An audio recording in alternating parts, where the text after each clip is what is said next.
السلام علیکم ورحمۃ اللہ وبرکاتہ۔ صرف 5 منٹ کا مدرسہ 6 ربیع الاول۔ قرآن کریم فرماتا ہے سورہ نساء کی آیت نمبر 37 میں، متکبرین کی صفت، وہ جو تکبر کرتے ہیں، ان کی پہلی صفت کیا ہے؟ جو خود بھی کنجوسی کرتے ہیں اور لوگوں کو بھی کنجوسی کی تلقین کرتے ہیں، یعنی وہ لوگ خود بھی بخل سے کام لیتے ہیں اور دوسروں کو بھی خرچ نہیں کرنے دیتے۔ بخل جو ہے وہ بہت بری بیماری ہے، اللہ کے نزدیک ایک ناپسندیدہ عمل ہے، مومن کی شان کے خلاف ہے۔ وہ بخیل ہو، بخیل کی عادت یہ ہے کہ وہ مال کو گن گن کر رکھتا ہے مگر خرچ کرنے پر آمادہ نہیں ہوتا۔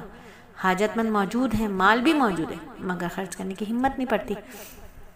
بخل سے نقصان کیا ہوتا ہے کہ اللہ تعالیٰ کا دیا ہوا مال معاشرے کے کمزور طبقے تک نہیں پہنچ پاتا، جس کی وجہ سے کمزور لوگوں کی مدد و معاونت نہیں ہو پاتی، اور بخیل شخص اور جو ہوتا ہے اس کے گھر والوں رشتہ داروں کے بھی ضروری حق وہ ادا نہیں کرتا، جس کی وجہ سے اسے قطع رحمی کا گناہ ملتا ہے۔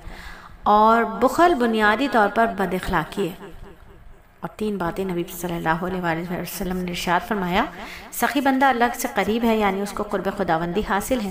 اللہ کے بندوں سے قریب ہے، یعنی اللہ کے بندے اس کی سخاوت کی صفت کی وجہ سے اس سے تعلق و محبت رکھتے ہیں اور اس کے ساتھ رہنے میں لگے رہتے ہیں۔ اور جنت سے قریب ہے اور دوزخ سے دور ہے، یعنی بخیل اور کنجوس آدمی اللہ سے دور، قرب خداوندی کی نعمت سے محروم، اللہ کے بندوں سے دور کیونکہ کنجوسی کی وجہ سے لوگ اس سے اللہ تعالیٰ کو بے تعلق رہتے ہیں، اور جنت سے دور اور دوزخ سے قریب ہے۔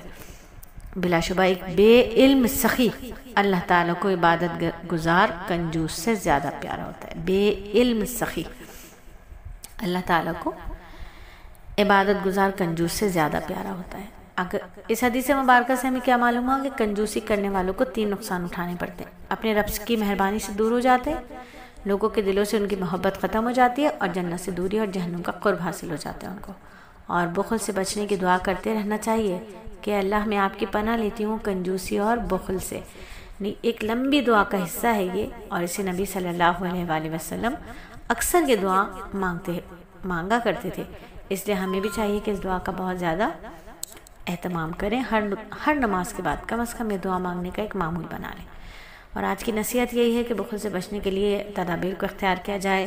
مال خرچ کرنے پر نفس اگرچہ کہ آمادہ نہیں ہوتا ہے، دل میں یہ سوچے کہ یہ مال اللہ کا دیا ہوا ہے اور یہ مال میں اسی کی راہ میں خرچ کر رہی ہوں، تو جس ذات سے نے شروع میں دیا وہ اسی کی راہ میں خرچ کرنے کے بعد وہ ذات اور زیادہ عطا فرمائے گی۔ رسول اللہ کا ارشاد ہے کہ صدقے سے مال کم نہیں ہوتا۔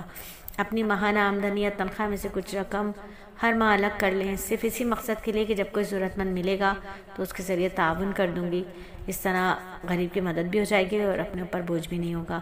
تو انشاءاللہ تعالی اگر ہم ان تدابیر کو اختیار کریں گے تو بخل سے بچنا آسان ہوگا۔